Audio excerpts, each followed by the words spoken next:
187,200 liquidity of cash നിങ്ങളുടെ കയ്യിലുണ്ടെങ്കിൽ ദുബായിൽ സ്വന്തമായിട്ട് ഒരു പ്രോപ്പർട്ടി വാങ്ങിക്കാൻ കഴിയും. ഞാനിത് ചുമ്മാ പറയുന്നില്ല കേട്ടോ. നമ്മൾ പ്രവാസികളുടെ ഏറ്റവും വലിയൊരു ആഗ്രഹമാണ് ദുബായിൽ സ്വന്തമായിട്ട് ഒരു പ്രോപ്പർട്ടി വാങ്ങിക്കുക എന്നുള്ളത്. പക്ഷേ ഇതിൻ്റെ പ്രൈസസ് വളരെ കൂടുതലാണ്. എങ്ങനെയാണ് ഇതിൻ്റെ പേയ്മെൻറ്റ് പ്ലാൻസ്, അതിൻ്റെ ഒപ്പം തന്നെ നമ്മുടെ റെഗുലർ ലൈബിലിറ്റീസ് ഒക്കെ ഉണ്ട്. എങ്ങനെ ഇത് വർക്കൗട്ട് ചെയ്യുന്നതായിരിക്കും മിക്കവരുടെയും ടെൻഷൻ.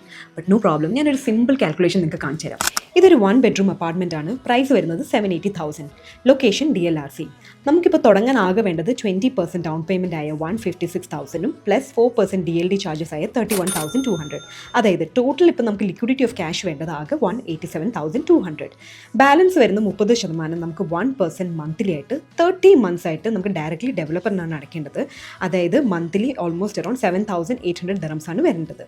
ബാലൻസ് വരുന്ന 50% നിങ്ങൾക്ക് എല്ലാവർക്കും അറിയാം, നമുക്ക് മോർഗേജ് ചെയ്യാൻ പറ്റും. ദുബായിലുള്ള ഏതെങ്കിലും ലീഡിംഗ് ബാങ്ക്സുമായിട്ട് നമുക്ക് മോർഗേജ് ചെയ്യാൻ പറ്റും. DLRCയിൽ ഇപ്പോൾ 1 ബെഡ്റൂമിൻ്റെ റെൻറ്റിൽസ് എത്ര പോകുന്നതെന്ന് പറഞ്ഞു കഴിഞ്ഞാൽ ഏകദേശം 65,000 dirhams ആണ്. അതായത് ഇൻ ടേംസ് ഓഫ് ROI അല്ലെങ്കിൽ ക്യാപിറ്റൽ അപ്രിസിയേഷനും നിങ്ങൾക്ക് എന്തായാലും ഗെയിൻസ് മാത്രമാണ് ഈ പ്രോജക്റ്റിൽ വരുന്നത്. ഇതൊരു ഫുള്ളി ഫർണിഷ്ഡ് ആണ്. അതായത് നമുക്ക് അതിൻ്റെ ഹാൻഡ് ഓവർ ആയി കഴിഞ്ഞാൽ നമുക്ക് ഡയറക്റ്റ്ലി അത് റെൻറ്റിലിന് കൊടുക്കാൻ പറ്റും.